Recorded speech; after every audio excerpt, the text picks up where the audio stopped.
Do you take vitamins or supplements to improve your health?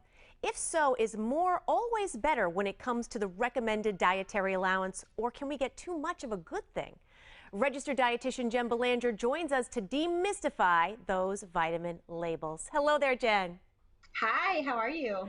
I am good, and I'm a vitamin taker myself, so I have lots of questions on this subject. First off, can you take too many vitamins and overdose, if you will? So it is possible, and there's more of a risk with certain vitamins that are fat soluble. So we have fat soluble vitamins. That means that they're stored in our adipose or our fat tissue, and there's water soluble vitamins, which are we just excrete if we're taking any extra. But it's absolutely possible to overdo it on some vitamins like vitamin A. Vitamin E, vitamin D, and vitamin K, which are fat soluble vitamins. And even with the ones that are water soluble, if you take too much, you might get some sort of stomach upset, some cramping, and not feel so great. So you definitely can overdo it. Okay, so what are some of the warning signs that you might be taking too much, for example, vitamin D? Because that's a hot one lately. A lot of people are taking it because they've heard of how it can minimize COVID effects. So vitamin D, you really have to take a lot to see some bad side effects. What I recommend people do is, the next time they go to their doctor, request that their vitamin D level be checked. And that's a good idea anyway, because this time of year, getting adequate UVB rays from the sun to make vitamin D is difficult.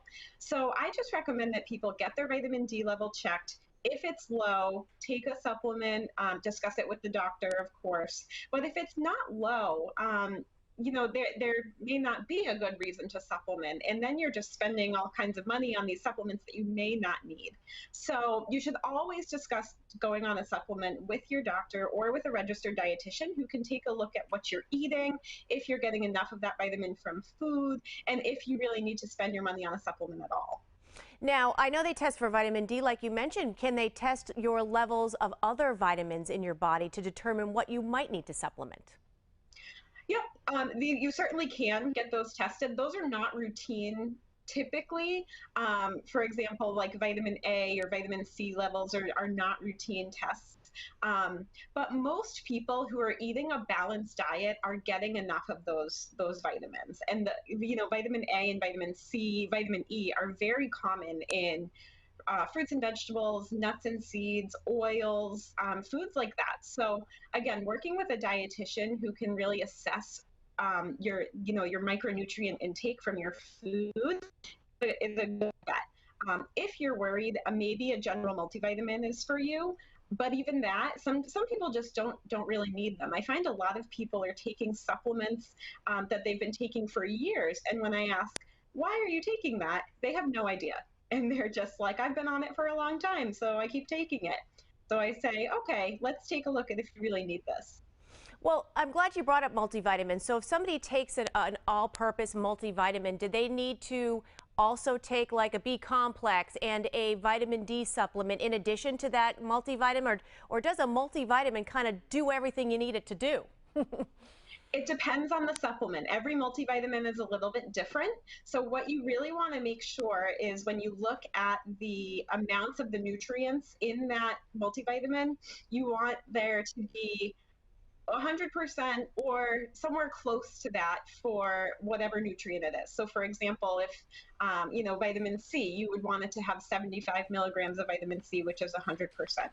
You don't need to go overboard with the multivitamin. So taking a multivitamin that has 200% of this, that, and the other thing is not needed, because it's important to remember that multivitamins or any supplement should literally supplement your diet.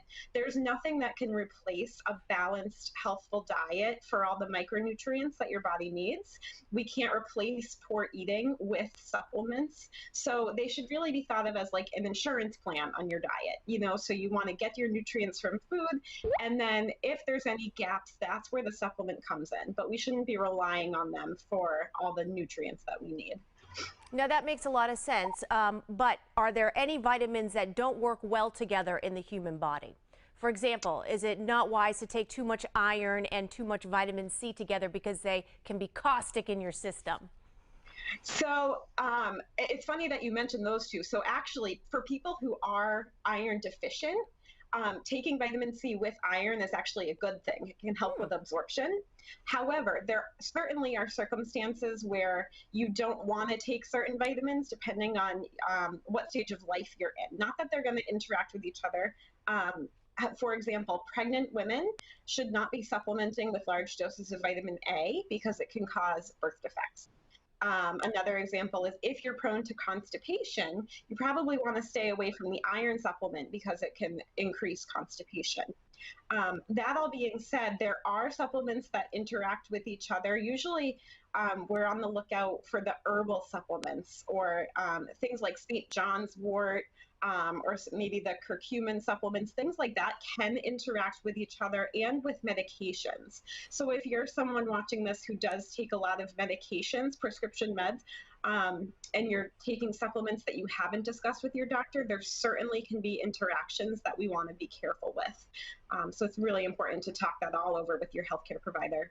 Registered dietitian Jen Belanger, thank you so much for joining me today and demystifying those vitamin labels. Thank you for having me.